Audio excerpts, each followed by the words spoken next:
بالتأكيد القرار الأممي 2797 كان واضحا في مقتضياته، والأمر يشير إلى الحكم الذاتي ضمن السيادة المغربية.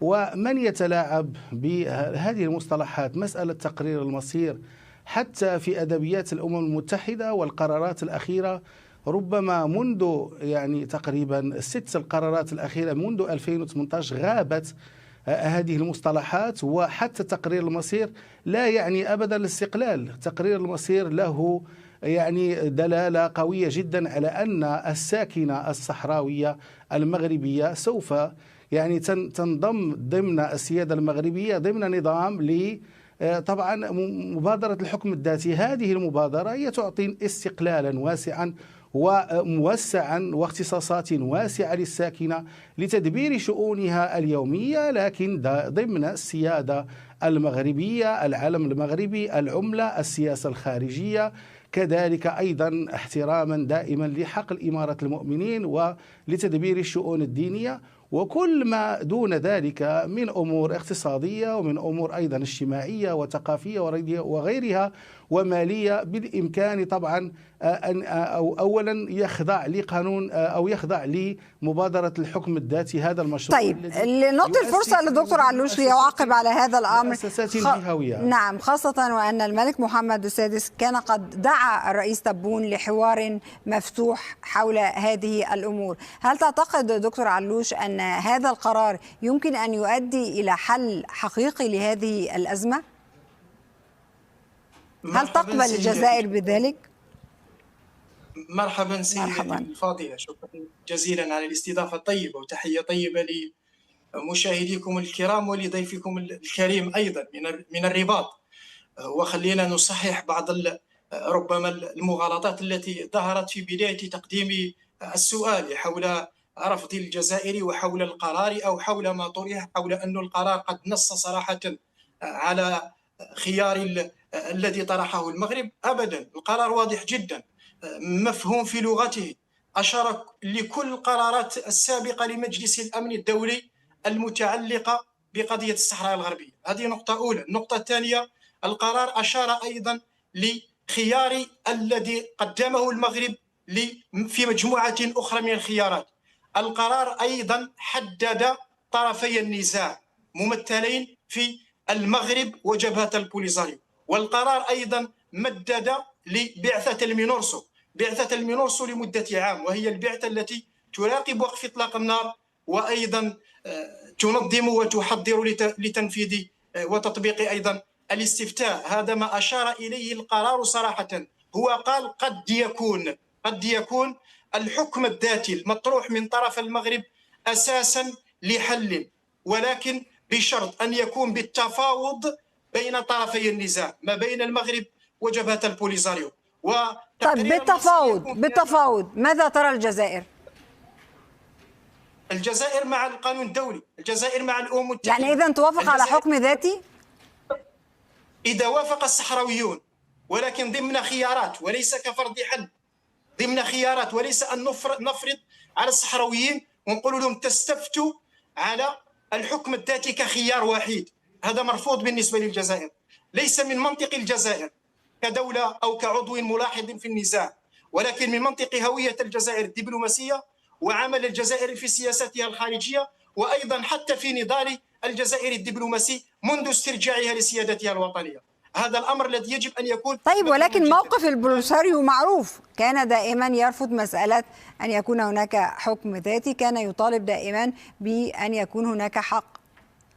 بماذا ترفض ماذا؟ البوليساريو يقول أن يكون خيارا من بين الخيارات، لا يجب أن تفرضوا علينا حل، دعونا نحن من نقرر كيف نكون. طيب، ما هو الحل؟ يعني الحوار الذي دعا إليه الملك محمد السادس في المغرب يمكن أن يلقى صدى لدى الرئيس تبون للجلوس للتفاوض حول هذا الأمر؟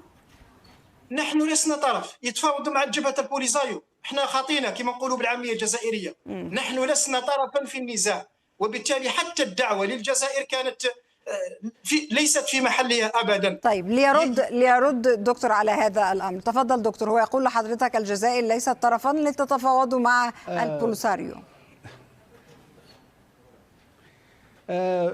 بكل بساطة وصلنا الآن إلى نهاية المطاف. هذا النزاع المفبرك وصل إلى نهايته، وأقول أن الجزائر طرف ضالع، ومنذ 2018 وقرارات الأممية شاهدة على ذلك اعتبرت طبعا الجزائر طرف في النزاع، وأدخلت الأمم المتحدة ضمن القرارات الأخيرة الجزائر وموريتانيا كطرفين ملاحظين. وطبعا يجب أن نركز على لغة الأمم المتحدة ولغة قرارات مجلس الأمن، وهي دقيقة جدا حينما يقول أن الأطراف يعني المتصارعة أو المتفاعلة، ويقول حل للطرفين، وهو يقصد به المغرب والبوليساريو، لكن هناك أطراف أخرى متدخلة، والجزائر لا يخفى على أحد يعني دورها في هذا. طب هل يمكن أن تنسحب المغرب؟ هل يمكن أن تنسحب المغرب من الصحراء حتى يكون هناك فرصة لإعطاء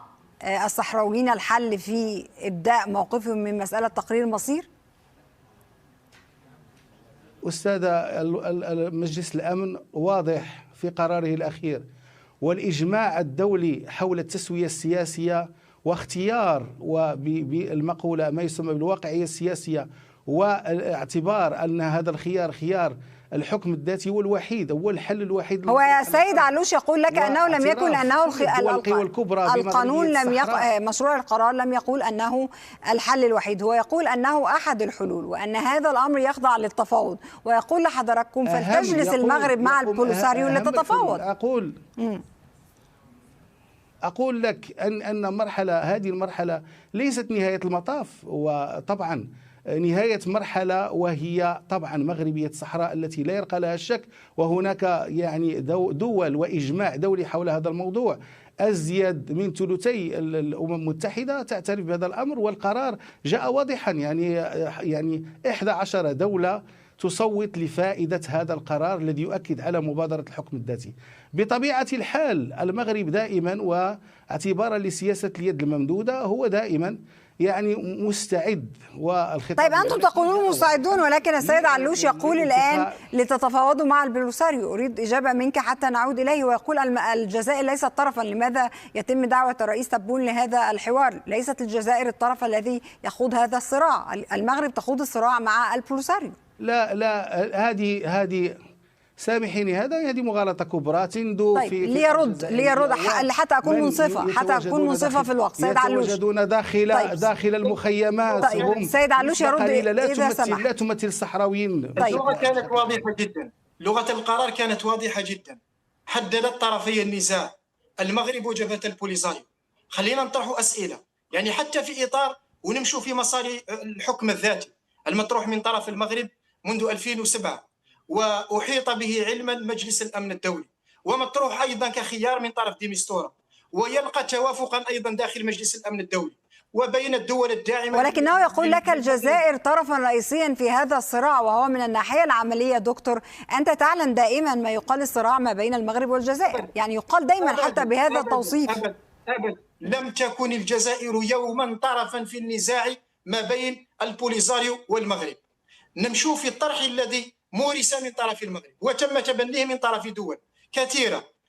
خلوا الصحراويين يتفاوضوا معهم، فلتتفاوضوا مع الصحراويين، لأنه هم الممثل الشرعي والوحيد للشعب. طيب ليرد الدكتور على هذا الأمر يا دكتور. لتتفاوضوا مع دكتور عصام، يقول لك دكتور علوش لتتفاوضوا مع البوليساريو مع علاقة الجزائر. المفاوضات هذا أمر طبيعي، ولعبة المفاوضات هي أساسا لعبة المصالح، وهناك تحولات جيوسياسية في المنطقة.